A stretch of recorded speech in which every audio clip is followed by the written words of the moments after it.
Hermano, Dios lo bendiga a todos en el nombre del Señor Jesucristo. La exposición del día de hoy tiene por nombre Sardis, no te rundas, aún hay esperanza, primera parte. Que en sí es la segunda que tiene que ver directamente con esta congregación, la de Sardis, ¿no? Y la hemos dividido en dos partes por una cuestión de tiempo, ¿ya? O sea, ahora, hecha esta precisión, hagamos un rápido recuento de las tres llamadas de atención que se entregó a Sardis que hemos visto el domingo pasado. Primero, apreciemos la ubicada en el versículo 1, en su segunda parte, que no lo busquen, sino escúchenlo. Dice, tienes nombre de que vives y estás muerto. Probablemente en alusión que la mayoría de los miembros de Sardis eran personas no regeneradas, o sea, aún no habían recibido a Cristo como su Señor y Salvador. Pero a su vez, podríamos considerarlo como una crítica de que ellos vivían sobredimensionando lo del ayer, de sus glorias pasadas, en desmedro de vivir precavidamente en su hoy, y si así, engañados. Y esto puede generar, ¿ya?, confiarse en el pasado y no estar atentos en el hoy, puede generar serias debacles espirituales. Segundo, ubicado en el versículo 2, en su segunda parte, les dijo, no he hallado tus obras perfectas delante de Dios. Esto generalmente se da por rebajar la pureza del mensaje, la pureza de la doctrina, y si así, obras deficientes. Pero si se está refiriendo a un no salvo, recordemos que una persona que no tiene a Cristo en su corazón puede ser muy activista, pero al no ser de Cristo es desproporcionado decir que sus obras cuentan con el beneplácito divino. Es más, sin Cristo en algún momento puede llegar a lo fraudulento. De ahí, por ejemplo, al final de los tiempos, muchos le van a decir, Señor, en tu nombre hicimos tal y cual cosa, y Jesús los va a rechazar y van a ser conducidos al lago de fuego, ¿ya? Y esto está en Mateo, capítulo 7, versículo 23. Y la tercera llamada de atención que le dio a los de Sardis está en versículo 2, capítulo 3, versículo 2, en su primera parte. Le dijo, afirma las cosas que están por morir. Ahora, esto sabe a una especie de llamado de atención para que recuperen el tiempo perdido. Un llamado de atención para que recuperen el virtuosismo de comportamiento. Pues al igual que con una plaga en proceso, si no se toma cartas en asuntos en forma radical, toda la cosecha se puede perder. Y lo mismo es con un creyente, pues, ¿no? Cuando está dejando de mostrar los dones, las virtudes de aquel que murió en la cruz, todo el resto se puede echar a perder, ¿ya? Pero también podría referirse, dado a que se supone que la mayoría de congregantes no eran nacidos de nuevo, también puede referirse a que los que son nacidos de nuevo no pierdan la oportunidad de evangelizar a los incrédulos que convivían con ellos en la congregación de Sardis. En todo lo afirmado, hermanos míos, es fácil apreciar mucha sabiduría para los creyentes y bondad divina para todos los implicados. Bondad para los incrédulos porque se les llama salvación. Y bondad para los creyentes porque al parecer se estaban descuidando. Y ahí está la bondad divina, ¿no? Hecho este pequeño recuento, en dos entregas sucesivas, o sea, la del día de hoy y el próximo domingo, si Dios lo permite, vamos a exaltar dos particularidades divinas, su sabiduría y su bondad, ¿ya? Ahora, ambas, como todas las cualidades divinas, están divididas en dos segmentos. Algunas que el Altísimo no comparte, por ejemplo, su omnisciencia, su eternidad, no la comparte, ¿no? ¿Ya? Pero estas sí las comparte. No solamente las comparte, las impulsa y nos inculca que lo imitemos. ¿Que imitemos qué? La forma virtuosa que él usa, sus características. O sea, la forma virtuosa de usar la sabiduría, la forma virtuosa de usar la bondad. De ahí, por ejemplo, hermanos míos, las exhortaciones que le da a las iglesias de Asia Menor, ¿ya? Ahora, de estas virtudes también están en nuestro manual discipular, doctrinal número 1, lección 13, cuando tratamos nombres, títulos bíblicos y doctrinales de nuestro Dios. Hoy, repito, por una cuestión de tiempo, vamos a desarrollar aplicaciones de esta enseñanza, pero solamente en base a la sabiduría divina. Definámosla usando nuestro manual discipular. La sabiduría divina es la forma peculiar que tiene Dios de hacer para lograr un fin bueno. Un fin bueno. Y esto está en Salmos 104, versículo 24. Agrego que el Altísimo está interesado profundamente en que nosotros seamos sabios. Santiago capítulo 1, versículo 5, Salmos capítulo 90, versículo 12.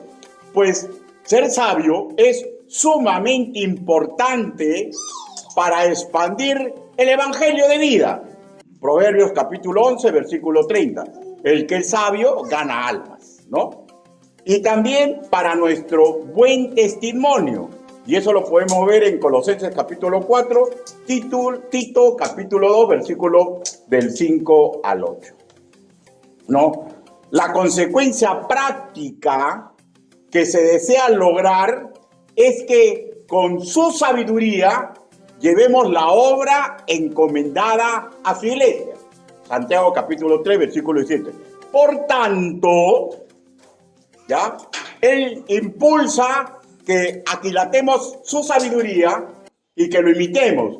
Por tanto, en una iglesia de sana doctrina, escuche y grabe eso en tu tumba. En una iglesia de sana doctrina debería abundar la paz, debería abundar la amabilidad, debería abundar la humildad.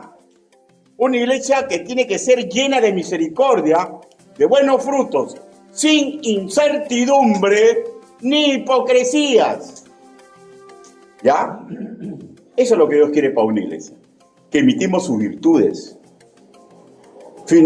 Finalizando esta introducción, ahora sí, busquemos Apocalipsis capítulo 3, versículo 4. Apocalipsis capítulo 3, versículo 4.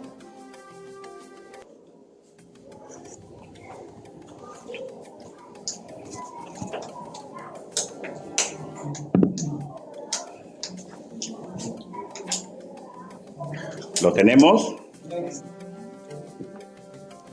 Con excepción de los que están delicaditos de salud,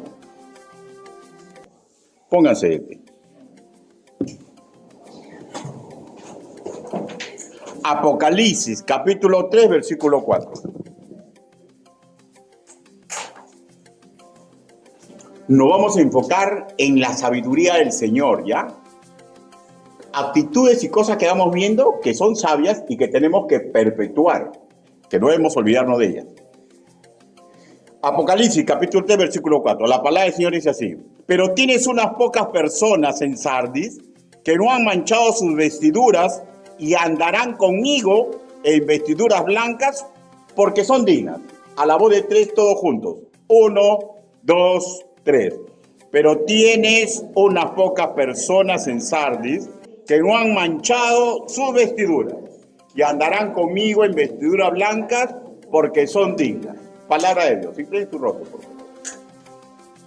Bendito Padre Celestial, todos los que escuchan este mensaje y su predicador, sabemos a ciencia cierta que no existe hombre ni ser humano digno de predicar su evangelio. Señor, pero usted me ha dado hoy la oportunidad. Hable, Señor Yahvé. Permita que lo que he investigado, he estudiado y he plasmado en esta prédica, para su gloria y su honra, Señor, sea aquilatado en el corazón de mis hermanos y en el mío propio. Así le pedimos, así le suplicamos en el nombre del Señor Jesucristo. Amén. Por favor, tomen asiento. Repito, nos vamos a enfocar en la sabiduría del Señor y su deseo que la usemos en la obra. Ahora, apreciemos que al interior de Sardis, según lo que hemos leído en el versículo 4, revela a Dios que hay siervos con una excelente relación con Dios, ¿ya? Sin embargo, toda la trama retransmitida por el apóstol Juan va en primera instancia dirigido a los ángeles de cada congregación, que en nuestro acervo doctrinal reconocemos como los pastores principales de cada una de la iglesia de Asia Menor, ¿no? Ahora, sobre la crítica divina a Sardis, se deduce dos posibilidades más aparentes con respecto del pastor, ¿ya? Una, el pastor de aquel entonces no se había dado cuenta de la problemática particular que el Señor está relatando que está ocurriendo en su congregación. O en defecto, dándose cuenta, no sabía cómo hacer, porque el problema lo estaba superando. Pero también podría ser simplemente que estaba siendo negligente. Las dos primeras son lo más posible, pero también puede ser que estaba siendo negligente, ¿no? Pero por igual, escuchen, no le habla directamente a estos que tienen su vestidura blanca, ¿ya? No le habla a los diáconos, no le habla a ningún oficial que ahí ministraba, ¿ya? Repito, podría ser cualquiera de estos tres casos que le está ocurriendo al pastor, o sea, muestra visible que es un hombre común y corriente, pero ojo ya, Dios no socava su autoridad. De hecho, los 7 pastores de las 7 iglesias que se trata Apocalipsis del Asia Menor, todos con diferente grado de servidumbre, todos diferentes en defectos y virtudes, generalmente todos con diferentes dones, pero todos con el corazón del Señor. Pues, ¿y por qué uno se da cuenta que tienen el corazón del Señor? Porque aún les encarga lo que les encarga. Les encarga que no se rindan y que luchen por la iglesia donde están ministrando. Porque, hermanos míos, en todas las iglesias hay problemas. Y le está encargando a estos hombres que no se rindan. Ahora, dejando de lado cada circunstancia eclesial que es diferente, ¿ya? Y la diferencia entre cada uno de los 7 siervos, ¿ya? A todos ellos se le comparte la visión divina, lo que tienen que hacer. Ya dependió de cada uno de ellos esforzarse sanamente para revestir lo negativo que se les está comunicando por intermedio de Juan. Ya, hecho este preámbulo, formulemos una interrogante. ¿Cuál es la implicancia práctica de hacerle recordar a dicho pastor sobre creyentes que mantenían buena intimidad con el Señor, que está relatando el versículo 4 que hemos leído? ¿Cuál es la implicancia práctica? Escúcheme, por favor. De hecho, un solo hombre siempre va a ser rebasado por los problemas. Hay dichos castellanos que no vienen de antaño en las costas de Sudamérica, ¿no? Que hablan al respecto, ¿no? Por ejemplo, se nos dice, una golondrina no hace verano, ¿no? También se nos dice que en mucho amarra, poco aprieta. Se deduce, hermanos míos, que la forma sabia para llevar el evangelio no fue entregado a un solo individuo, fue entregado a una corporación de creyentes. Y si revisamos todos los mensajes a las 7 congregaciones de Asia Menor, en todos los casos relatados, hay un remanente que tienen excelente, buena intimidad con el Señor. Obreros, escúcheme ya, que tienen y deberían ser convocados por este primer oficial de la iglesia, en el caso de Sardis, para juntos intentar revertir las cosas negativas que se les estaba comunicando. Pero hay iglesias que no se les relata ningún problema, por ejemplo la de Filadelfia, ¿no? Pero por igual, tiene que reunir a estos hombres y a estas mujeres para que lo ayuden para seguir bogando en victoria por la gloria del Señor. Simplemente, hermanos míos, estoy apelando a la lógica funcional, al sentido común, y más fuerte, ¿no? A la sabiduría que a nuestros mayores le fue entregado y a nosotros.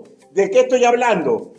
Que se trabaja en equipos de trabajo, ¿no? Bíblicamente hablando, multitud de consejeros, Proverbios capítulo 11, versículo 14, como escuadrones del Dios viviente. Primera de Samuel, capítulo 17, versículo 26, como un cuerpo espiritual correctamente articulado. Efesios capítulo 4, versículo 16. ¿Ya? Ahora, hecho esta apreciación, ahora leamos Apocalipsis capítulo 3, versículo 3. Sabiduría del Señor, sabiduría funcional. Dice, acuérdate pues de lo que has recibido y oído y guárdalo y arrepiéntete, pues si no velas, vendré sobre ti como ladrón y no sabrás a qué hora vendré sobre ti. Por favor, escuchen.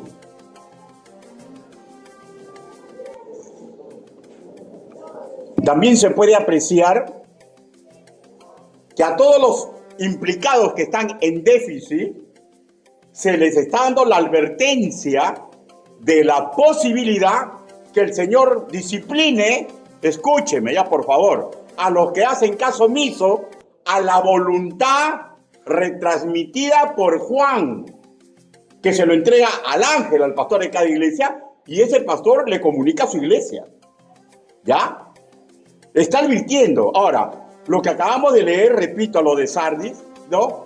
Pues si no velas, vendré sobre ti como ladrón y no sabrás a qué hora vendré sobre ti. No está hablando del final de los tiempos, ¿ya?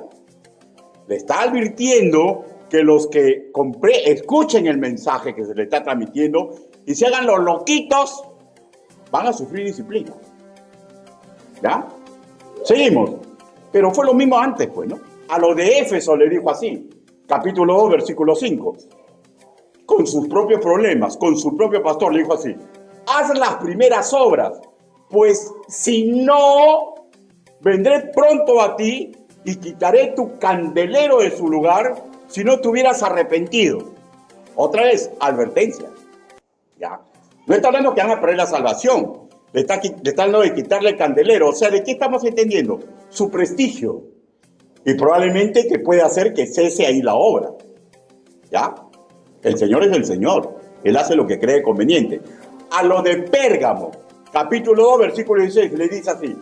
Por tanto, arrepiéntete, pues si no, vendré a ti pronto. Nuevamente, no está hablando del final de los tiempos.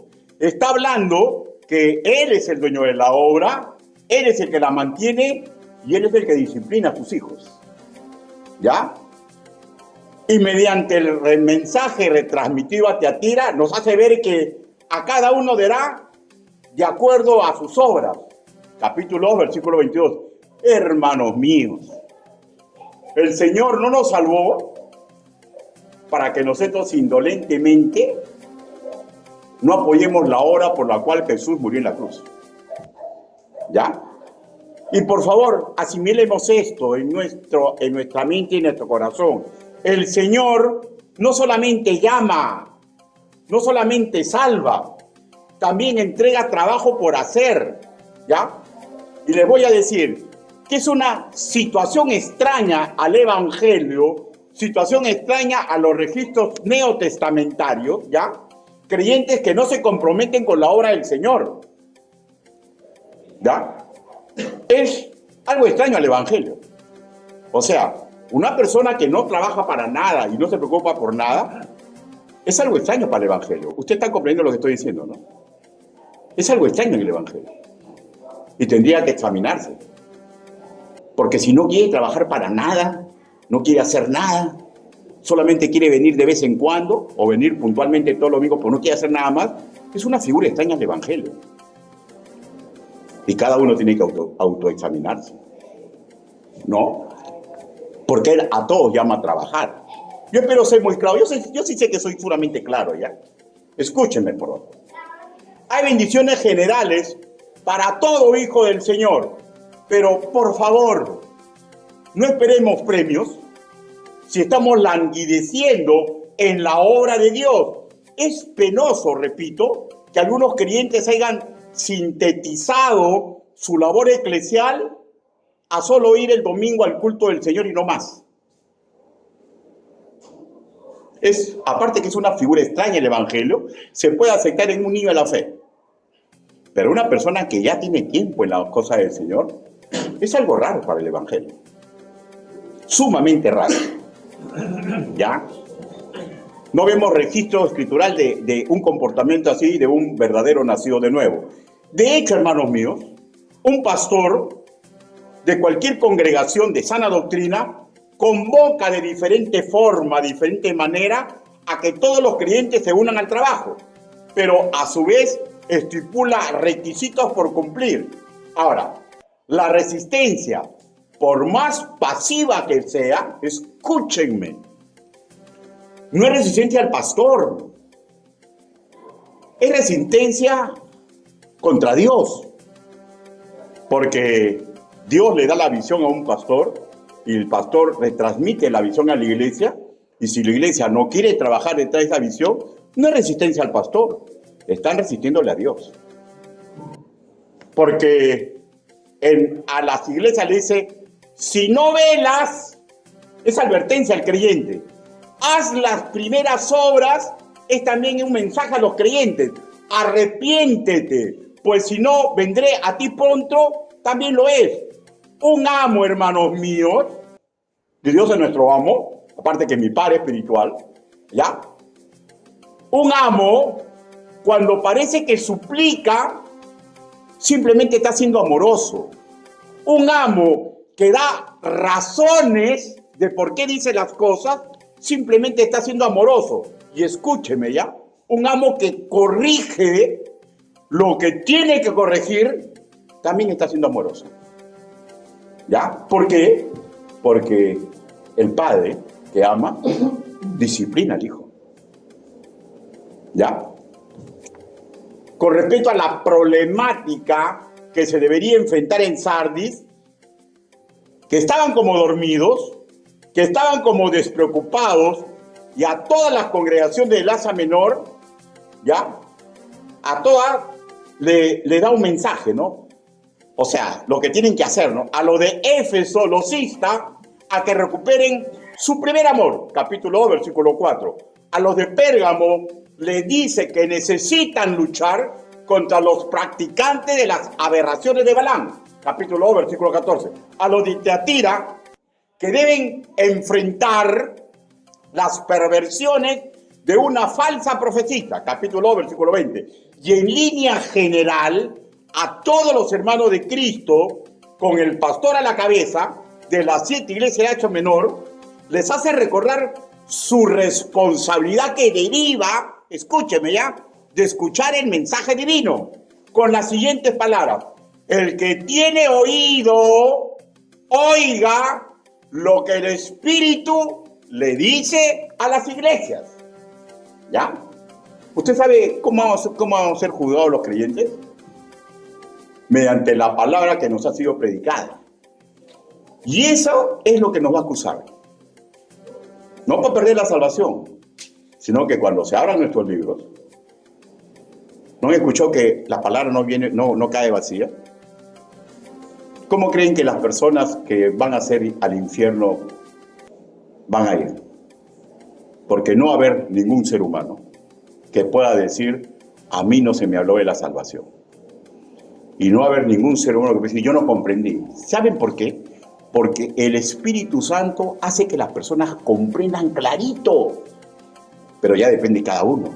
Como el Espíritu Santo hace que los creyentes comprendan lo que se tiene que hacer.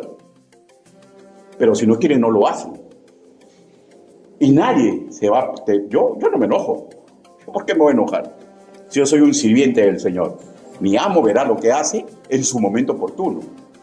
Con los que son negligentes y si yo soy negligente. ¿Ya? Por favor, recordemos, ¿ya? Que todo plan del Señor para defender la fe, todo plan del Señor para cuidar a los santos, todo plan del Señor para cuidar la cosmovisión para la familia de sangre, todo plan del Señor para llevar esperanza a los que vagan como ovejas sin pastor, todo plan del Señor para recuperar a los que languidecen, a los alicaídos, no es un encargo para un solo hombre, el pastor principal, tampoco para un grupo selecto de hermanos que andan con excelente intimidad con el Señor. Es un trabajo corporativo que alcanza a todos los nacidos de nuevo.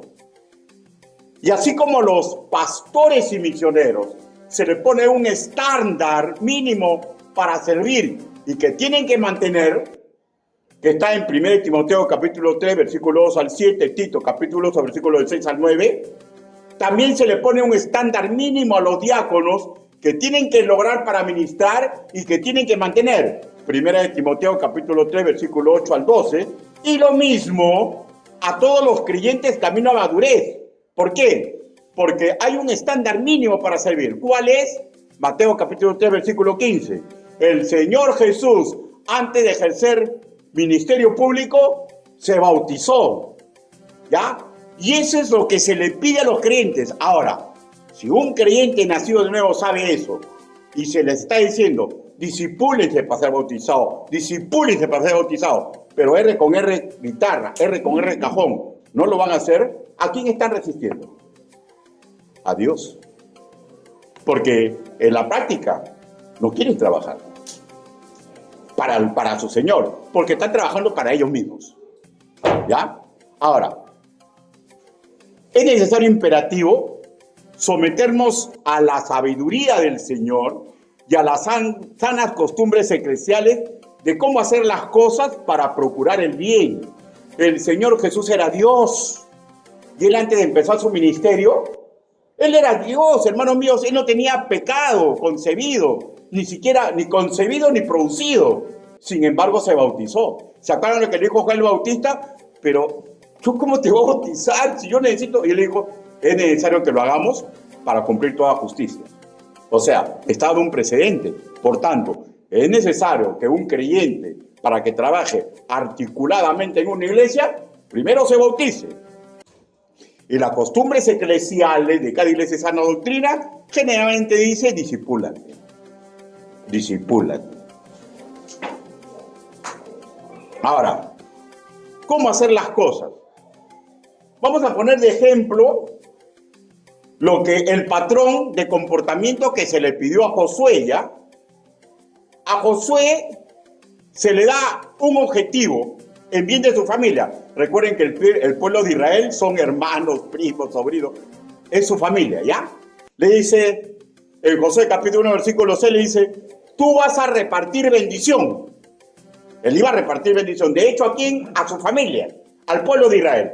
Recalco, pero antes se le entrega a Josué una forma de vivir para lograr el objetivo.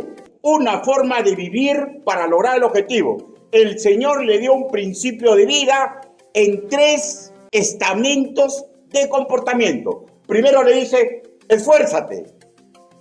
Pero ¿y qué cuando no nos esforzamos? Discernamos. ¿No es acaso esto rebeldía contra el Señor?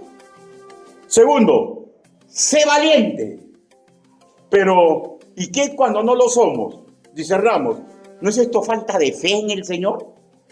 Algunos, ojo, algunos son muy inteligentes, muy analíticos, y ya se dieron cuenta que cuando se ponen a trabajar para el Señor, parece que su vida se le pone más difícil, ¿ya?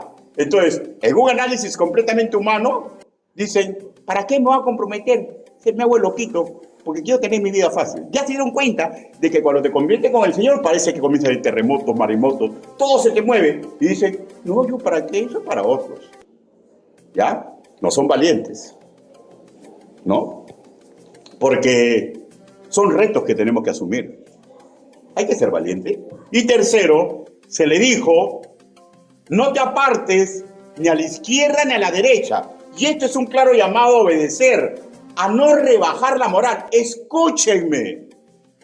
Yo me tengo que adaptar a Dios y a su moralidad, no al revés. No al revés. La Biblia me dice cuál debe ser mi moralidad. Y yo no tengo que agregarle ni un poquito más ni un poquito menos. La Biblia me dice, respeta, por ejemplo, respeta a la mujer que te dio los jugos de su juventud. La Biblia me dice, sé inmaculado el hecho conyugal. Ahí en la Biblia no me dice, oh, pero puedes hacerlo si tu mujer es fregada, puedes hacerlo porque ella quedó paralítica y tienes 30 años de paralítica y tú eres joven, puedes tener otra mujer aparte. La Biblia no me dice nada de eso.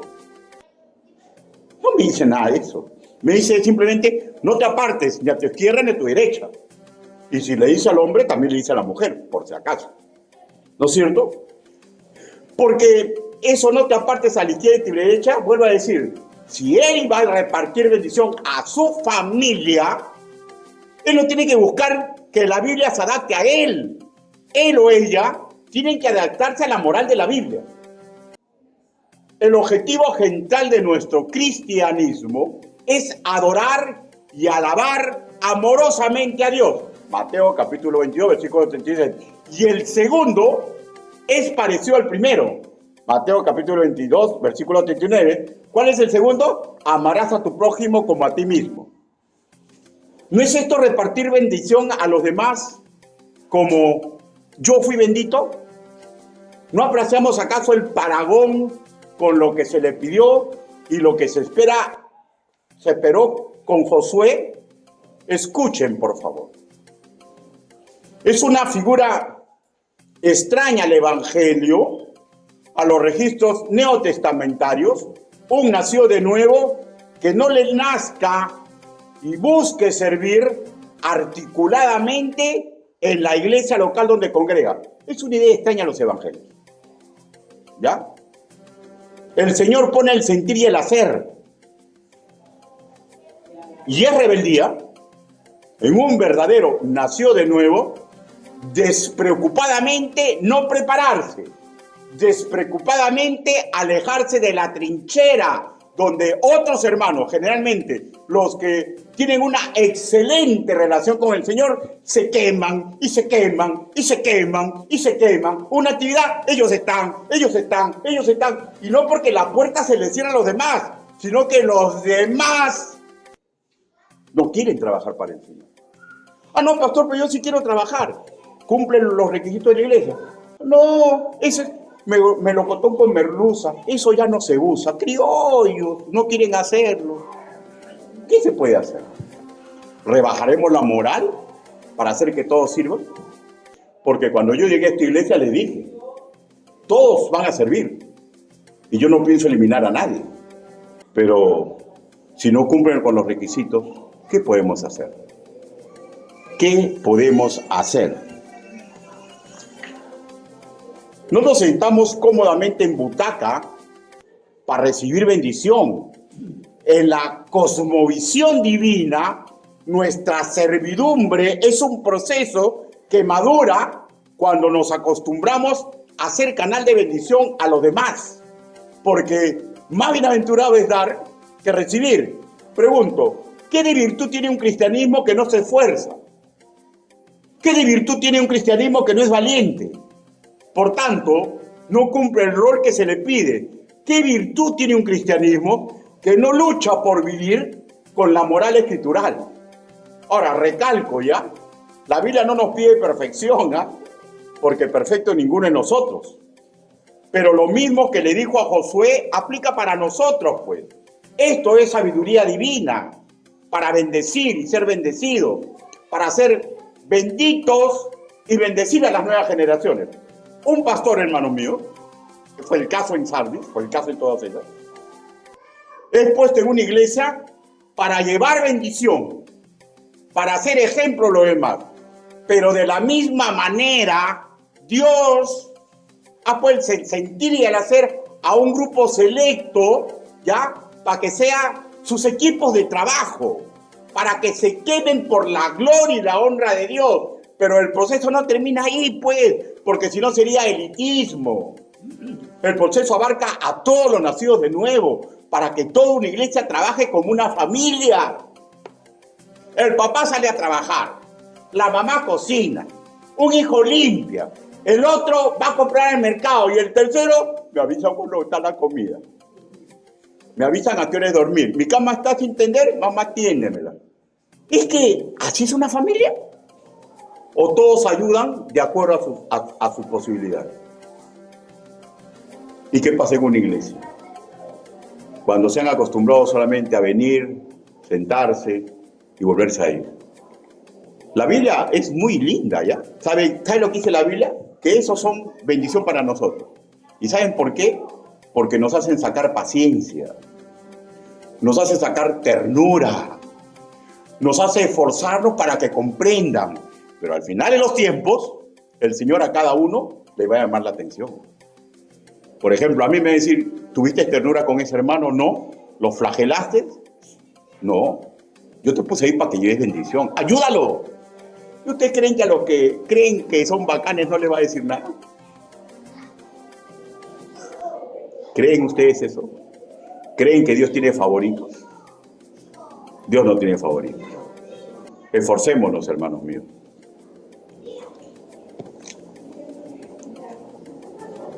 Circunstancias adversas o problemáticas por enfrentar hubieron en casi todas las iglesias del Asia Menor. Y en una iglesia de sana doctrina podría tener problemas como los de Sardis, como los de Éfeso, como los de Pérgamo, ¿ya? Pero sin importar los problemas, si hay ahí un corazón, un pastor, de acuerdo al corazón de Dios, ¿ya? Si hay ahí un grupo de hermanos que deben trabajar, ¿acaso Dios va a hacer diferente lo que hizo con las iglesias de Asia Menor con nosotros? ¿Acaso Él, mediante la Biblia, no le habla a su corazón que hagamos las cosas correctas? ¿Acaso Él no nos dice, yo estoy con ustedes? ¿Acaso es diferente? Confiemos en la sabiduría del Señor. A Sardis, con esta parte de la Biblia, yo estoy convencido que les estaba diciendo, no se rindan. Aún hay esperanza. ¿Se va usted a rendir? Yo no me pienso rendir, porque yo tengo esperanza de que la iglesia donde Dios me trajo, si algunos están dormidos, despierten. Y que los que han despertado, que se vuelvan como las águilas, que renueven sus fuerzas y no estén criticando a los que no trabajan, porque así termina el guerrero, hermano. Un guerrero que esté en la trinchera, a mí me ha pasado porque he estado en esos gajes, a veces se desilusiona. ¿Saben cuándo? Cuando está que pelea y pelea y le toca el relevo y el relevo no viene. ¿Y por qué no viene el relevo? No, es que no han querido ir, no hay esto, no hay este otro, y te dejan, y te dejan. Y llega un momento en que uno reniega. Se pone triste. Hermanos míos, pero en el cristianismo somos seres humanos, pero tenemos que pedirle al Señor que renueve nuestras fuerzas como las águilas. Porque lo mismo que le dijo a ellos, no te rindas, hay esperanza, le dice a cualquier iglesia de sana doctrina que puede estar teniendo problemas. Conclusiones. Comportémonos como escuadrones del Dios viviente, como un cuerpo espiritual bien articulado, unidos en el vínculo del amor. Colosenses capítulo 3, versículo 14. Segundo, todo nacido de nuevo tiene un mandato imperativo de unirse en las batallas que se le llama la Gran Comisión. Mateo capítulo 28, versículo del 19 al 20. Y esto, hermano mío, no es un mandato para una sola persona, ni para un grupo selecto. Es, y siempre será, hasta que el Señor regrese, mandato para toda la congregación. Y siempre van a haber parámetros por cumplir y parámetros por mantener. Tercero, recordemos, si hay un pastor de acuerdo al corazón de Dios y hermanos que verdaderamente son creyentes, repito, es más que suficiente. Esforcémonos, seamos valientes, cuidemos nuestra moral y lo demás va a venir por añadidura. Cuarto, recordemos, sin importar los problemas que tenemos que enfrentar, que pueden ser parecidos o peores o más suaves de lo de la iglesia de Asia Menor, ¿ya? Debemos comprender, hermanos míos, escuchen por favor, aún hay esperanza. No importa el problema, ¿ya?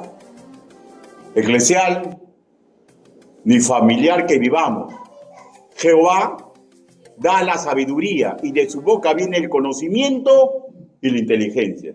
Él nos prepara para salir de cualquier problema, pero las recetas están acá.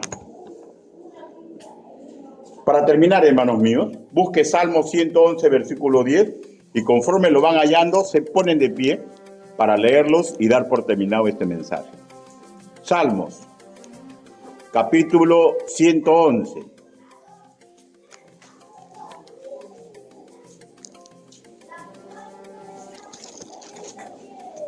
Versículo 10.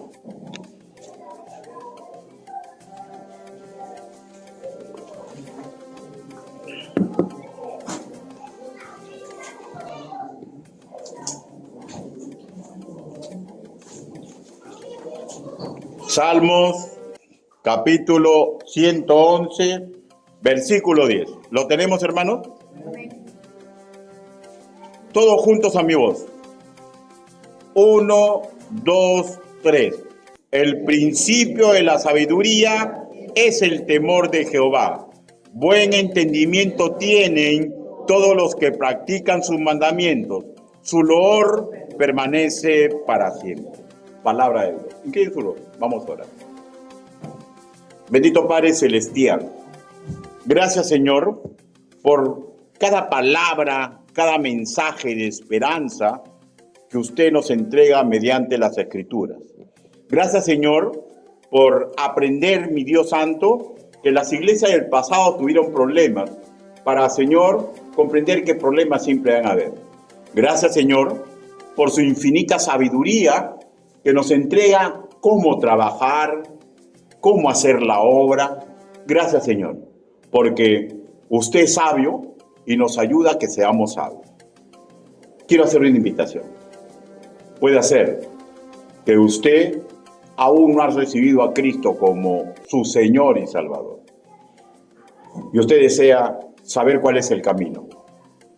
Si alguien de los que están presentes requieren saber ese camino para ser parte de la familia del Señor, para que puedan unirse a los escuadrones del Dios viviente, hágame una señal. Levante su mano y la vuelve a bajar. ¿Alguien desea recibir a Cristo como su Señor y Salvador personal? Hágame una señal. ¿Alguien desea recibir a Cristo? Ahora, Dios te bendiga. Ahora, quiero hacer otra invitación. Después conversamos. ¿Alguien más desea recibir a Cristo como su Señor y Salvador? Levante su mano y vuelve a bajar rapidísimo. Quiero hacer otra invitación. Puede ser que tiene problemas en casa. Puede ser que le parece que hay problemas en la iglesia que los están superando a usted. Escúchenme, por favor. En la Biblia está la sabiduría para que usted triunfe. Está. Pero tiene que esforzarse, ser valiente y no apartarse ni a la izquierda ni a la derecha para que usted pueda hacer bendición en su iglesia y en su casa. Porque ese es el camino. Si alguien requiere que oremos por él o por ella para que tenga fuerza para lo que he escuchado el día de hoy, hágame una señal y levante su mano para orar por usted. ¿Alguien desea que ore? Dios te bendiga. ¿Alguien más? ¿Alguien más? ¿Alguien más? Oremos. Dios te bendiga. ¿Alguien más? Dios te bendiga. Vamos a orar. Bendito Padre Celestial. Señor, usted ha visto las manos levantadas y usted sabe, Señor, el motivo por el cual están pidiendo que oren por él o por ellas.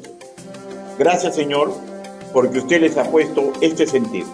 Señor, ayúdelos a los que pidieron oración. Señor, pero ayúdenos a todos en general, para que aprendamos a ser dignos de usted, para que tengamos la entereza, Señor, de comprender que somos sus guerreros, que no luchamos con espadas, Señor, ni con ejércitos, ¿no? Sino con su santa palabra. Ayúdenos, papito lindo. Así le pedimos, así le suplicamos, en el nombre bendito, precioso y poderoso del Señor Jesucristo. Amén. Dios lo bendiga, hermano.